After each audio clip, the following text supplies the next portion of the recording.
When we walked through the house, there was a lot in the home. And what I loved that you showed me was all the Braille encyclopedias, Braille machines, how to make Braille. So tell me a little bit about your brother and his legacy here in the house. Claude was born blind, and before we moved to Oregon, he went to school for the blind in Oklahoma. And when he first went into school, they didn't realize how blind he was because the teachers had the kids read out loud. Claude would memorize what they read. And so when the teacher told Claude to read the story about whomever, he did, but he just recited it from memory. Really? And so then it slowly came out when they had more and more that too much to read with it. Yeah. So when we moved out here then, he was going down to Salem for school for the blind. And he went down there until the 8th grade.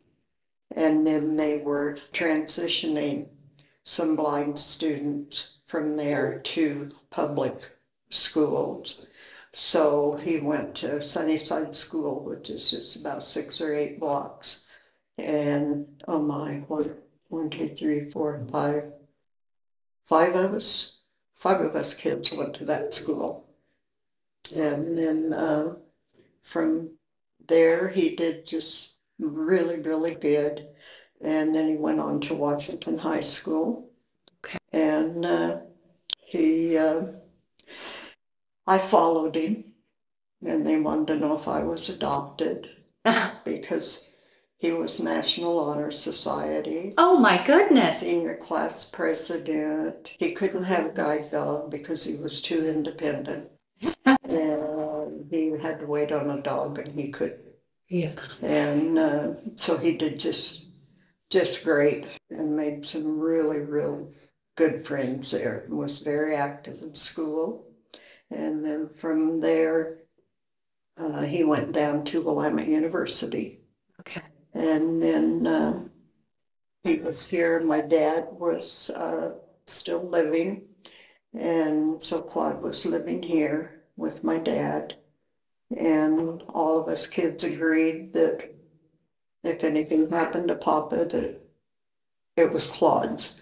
Okay. And so it was probably one of the few deaths that I have experienced that there wasn't a lot of I want that and I want that because everybody said it's Claude's, whatever it is. And so he stayed here and he married a gal by the name of Joy. She was blind also, very talented writer. And then she passed away, and about 3 years later, he married Ann, and Ann moved in here with them. And Claude was working down at the Oregon Commission for the Blind, down on 14th, and he just helped so many people. That runs in the family. You all have big hearts, Angel. Well, anybody that was blind or handicapped and needed anything, Claude just pulled rabbits out of the hat because they got what they needed. And that's why you saw, Braille writers, computers, and had names on them that he was having them fixed to go to people. And then was, 12 years ago now, Clark got sick. And he came out, he and Ann, our bedroom, our living room was their bedroom. And he kept thinking he would get better and be able to get back in here and live, but just wasn't meant to be. And so they stayed with us. And then I have a sister out there that she passed away. And so Claude and Ann bought her house, which is about 8 blocks from where we live. Okay. And so we were still, helping them doing whatever, shopping, cooking, laundry, whatever they needed, transportation. And but they they had wonderful neighbors here. They were so good to them. And it was good on me knowing that they had good neighbors. And of course now, well, what the guys next door here, they were here, Claude and Ann were here just a short time after these guys were here. Yeah. And so now, Claude passed away 3 years ago, and we moved in with Ann to take care of her. And so that's where we're at. That's where you're at. And it's been good. It's been very good. So the thing that amazed me when I met you here is you and Dale emptied the house. Yeah. There was, I mean, the rooms were filled, and you two emptied everything over the course of a few months. Yeah. While taking care of Ann and Bruna and the pain that you're having in your neck. Yeah. Like, tenacious, amazing. Like, you are an angel. It's really amazing. You are. Oh.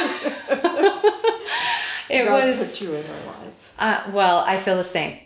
I feel the same. That's why it was so important for me to make sure that you got to see the house first before Thank you. anyone. Like, I wanted you to be able to see it in a different light. Yeah. Thank you.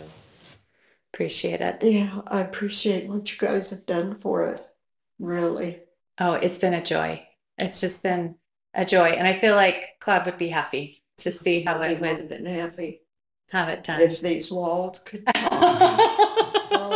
Oh, I can only imagine.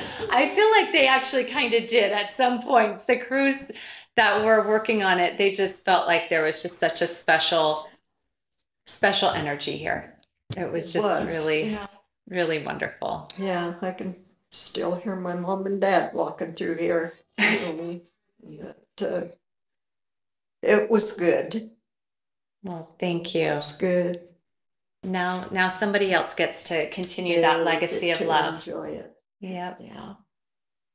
Thank you. Thanks for letting us film you.